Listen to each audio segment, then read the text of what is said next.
Page 17, silver and gold. I'll look it over. It's 3 pages long.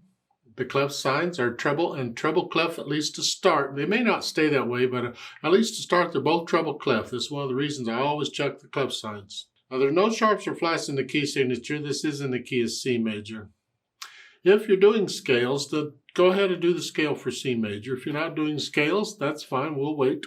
3/4 time signature, right hand first. I want to make sure I know what's going on with each hand before I try putting them together. So in the right hand, we're starting here in the second measure. As 1 and 2 and 3, and then it's the fourth measure is the same thing. Then at the last measure on page 17, 1 and 2. Okay, let's take a look at page 18. It's measure 11. 1 and 2 and 3 and 1 and 2, 3, 1 and 2. I don't know how well you understand dotted rhythms, but hopefully in measure 13, it's okay. It's 1 and 2 and 3. So the quarter note gets a count.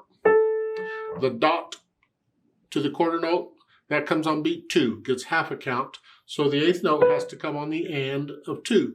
1 and 2 and. 1 and 2 and 3. 1 and 2 and 3. That's the way it works. Let's look at the left hand, see what it's doing. You're starting here, treble clef now. Put your hand here. It's 1 and 2 and 3. And third measure, they're saying 3. Just crunch up a little bit. 1 and 2. We just changed hand positions. And then in measure 5, they want 5th finger again. And you can do that. I mean, there's a phrase there where you're going to lift up anyway. But I like to connect the notes with the fingers if I can. That's usually a stronger, more reliable fingering. So in measure 5, rather than 5, I'm going to stay there.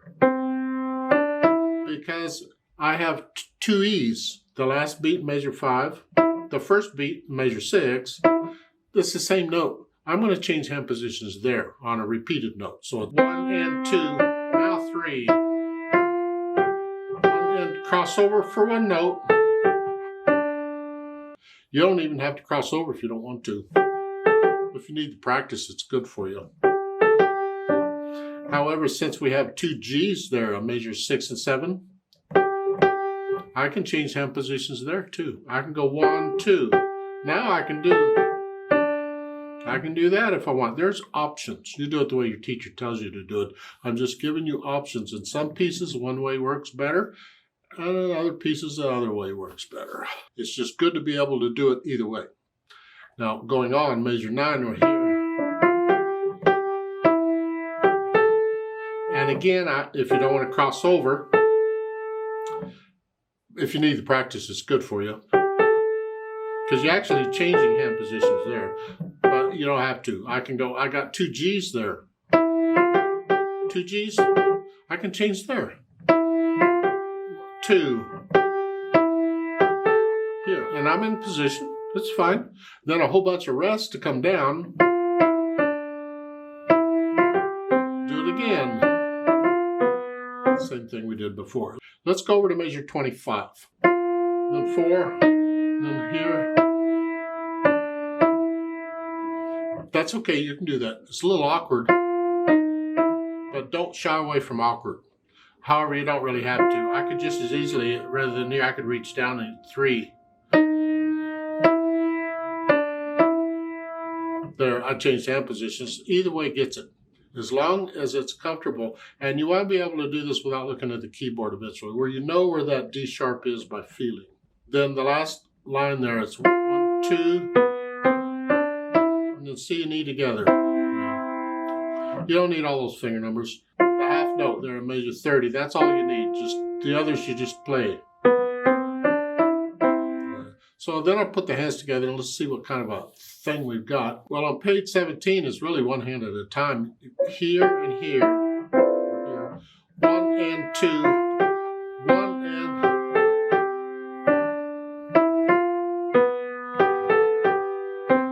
Then on page 18, it's measure 10, you're here. 1 and, hold that down now. Because that A is tied for all 2 measures, so while you're doing that. There, And then you go on. Measure 25. Both hands are together. So let's see what we got here. And I might hesitate now. I don't care. It's just 1, 2.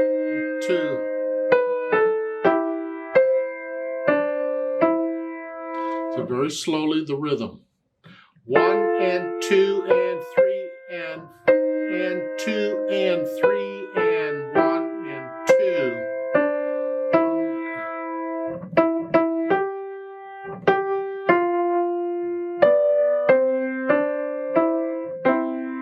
So that's how that works.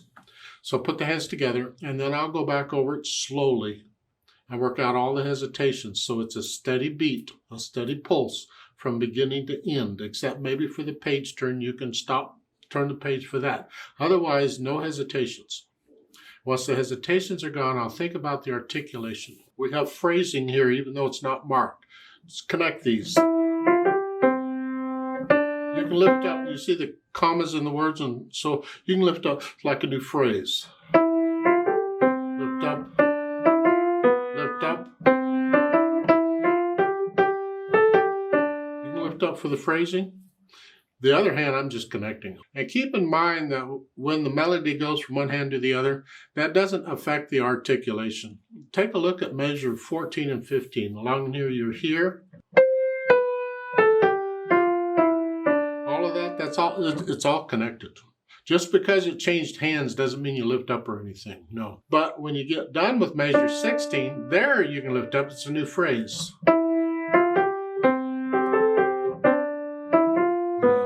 Now, on page 19, well, it's the second line, it's the last two measures, so like 27, 28, we're here. The melody, and then it goes on. That's the melody. It's important to know where the melody is. I'm connecting the melody all the way through that. So I'm not lifting up. Connect this to this. And that. Connect all that together. And here, connect all that together. Yeah. See, some people would lift up because of... But if you read the words, it's all one sentence. It's all one thought. Some people might do that, but I would connect all this together. There's different ways of interpreting the music. That's what I'm suggesting. Of course, do it the way your teacher tells you to. Then after the articulation is the dynamics that applies to the melody. MF at the beginning is mezzo forte. Moderately loud, sort of loud, you know. This, soft, light.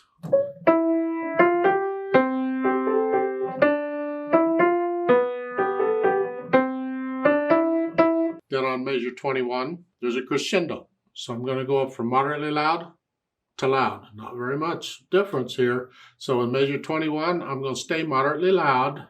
Loud. And then this, so. Now, the right hand has a melody and you're loud here. The left hand is in the background. Can you do this heavy and that light at the same time?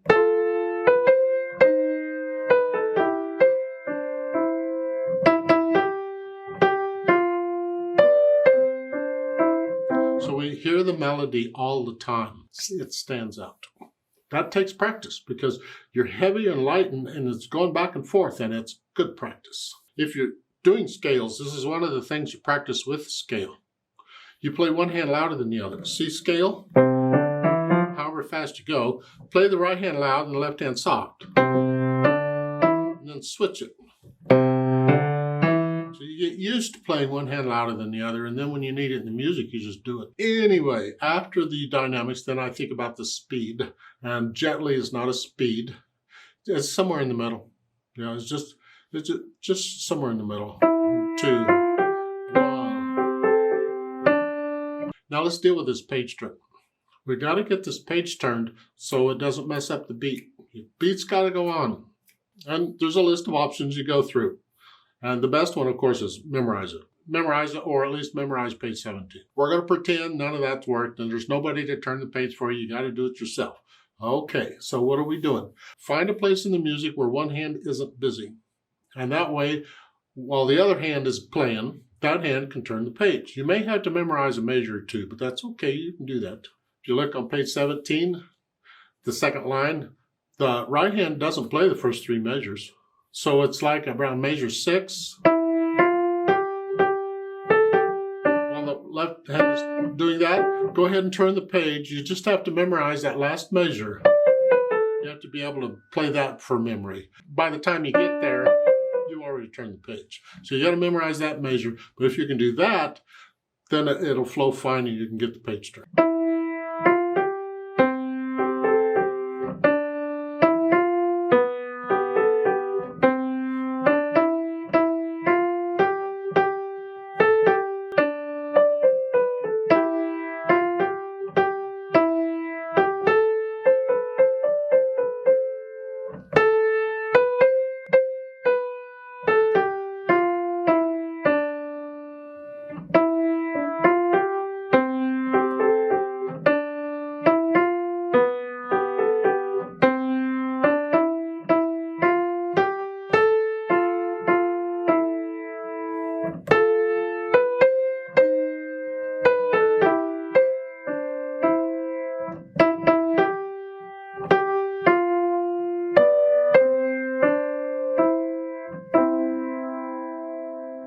There is a retardando there at the end. You just slow down a little bit. Just slow down is all right. Don't slow down too much, but slow down a little. It lets them know it's over. Once you can play this okay with no hesitations, let's play it together and check you have the correct notes and rhythms. Now we're not performing it. I'm not going to do louds and softs. I'll do the phrasing and all that, and I can't do the page turn. So we're going to do page 17. Then I'm going to stop and turn the page. I'm going to count us in again, and we'll finish it off. And it's a 3/4 time, so I'm just going to give us 3 counts. 1, ready, go, and 1 and 2.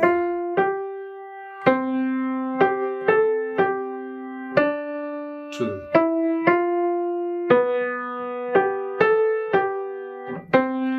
2.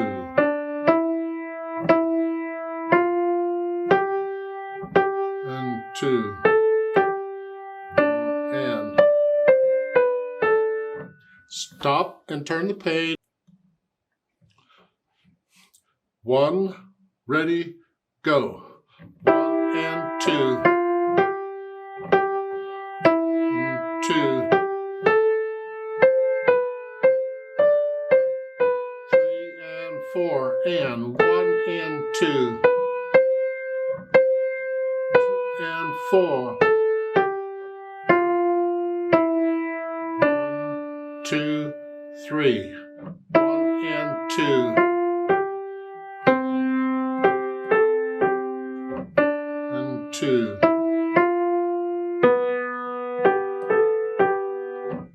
And 2.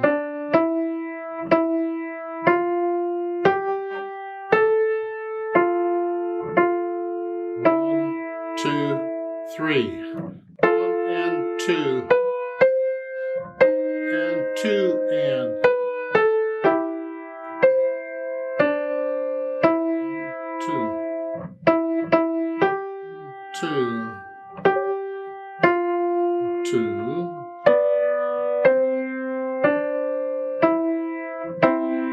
2, 3, off. There's a duet for this. I'd like to play that. So let's play what we just played. I'm going to speed it up a little bit, and you got to turn the page in time now. We're not going to stop for a page turn. I'll give us 3 counts. 1, ready, go.